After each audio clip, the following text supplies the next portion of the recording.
Hello guys, welcome back to my channel.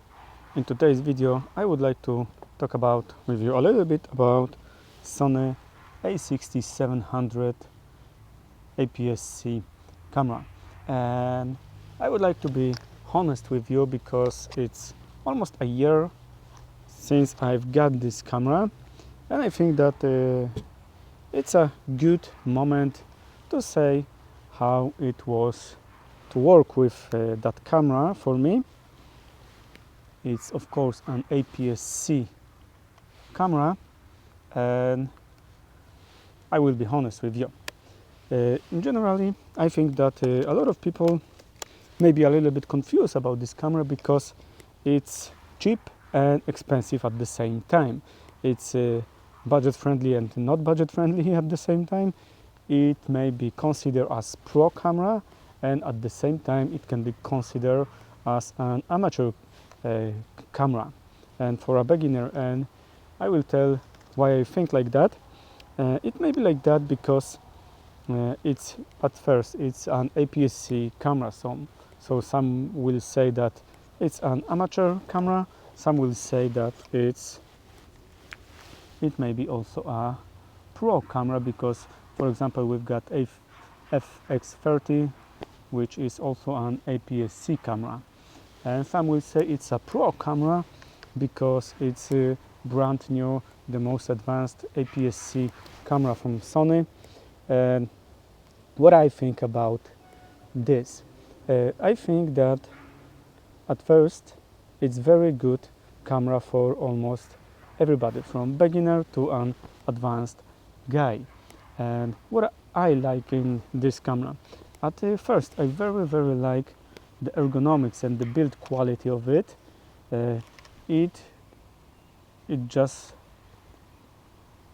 It's like built for my hand. It's amazing because every time I take this camera to my hand I feel like it's just made for my hand, so it's amazing, it's great. It feels professional, it feels great. The build quality seems to be very good. I love the grip, it's just amazing. I love the shutter button. I think that power on and off is also great. I like that we have three control things in here, because for example in here I've got aperture. In this dial I've got shutter speed, and on the back of my camera I have ISO, so I've got very easy access to almost everything which I need in terms of manual mode in the camera, so that's the great.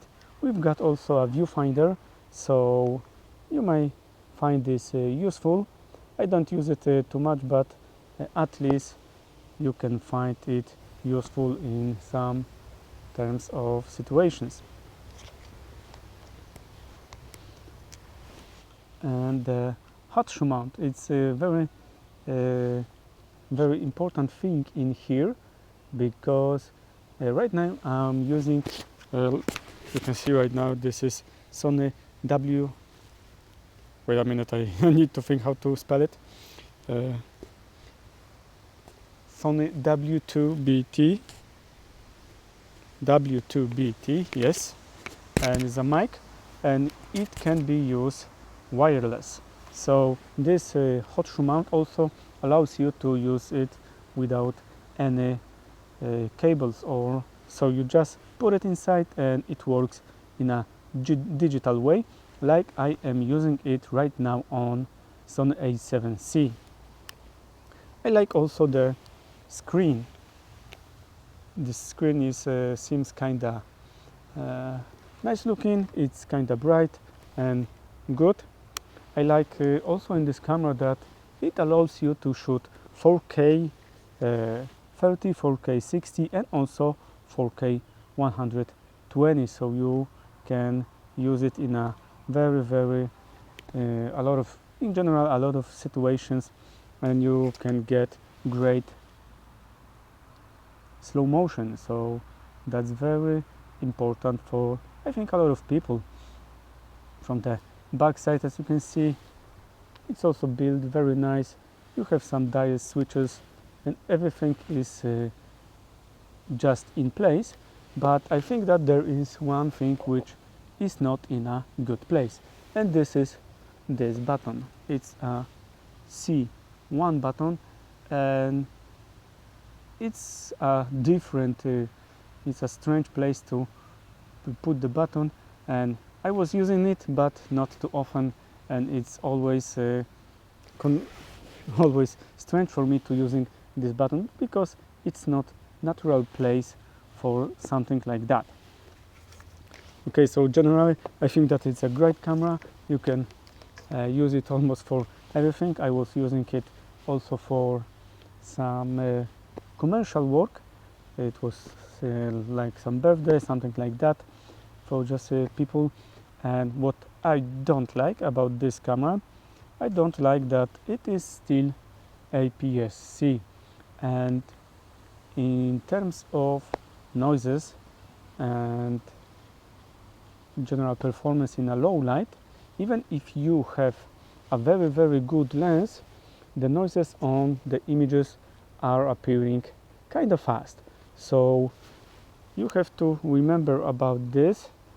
I was comparing a Sony A6700 with a full frame camera, and even if full frame camera was set twice as high with ISO, the images on the full frame were still much cleaner. So at least if you are willing to record at the ISO around 3000 or even higher, you may highly consider buying an full frame camera, because you will get quite a lot noises with Sony A6700 in terms of the image quality. So that's I think very important thing.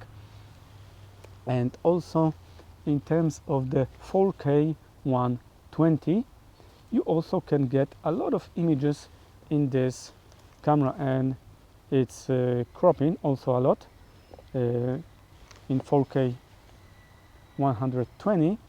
So you have to also consider it that it's around 30% crop in 4K 120. And at the same time, even if you are in a very good light conditions, like I was recording, for example, with Viltrox 75mm f1.2 in a good light condition, and I still had a lot of noise in the image. So 4K 120, even if you are low ISO, good lens with low light, good performance, you will get a lot of noise. So you have to still consider it. And guys, in general, that's a great camera. It's a great hybrid camera. It's still small. For example, like this camera with 18-50 from Sigma, I was still able to put it in my pocket. Even this one is A67 and Sony 11mm f1.8.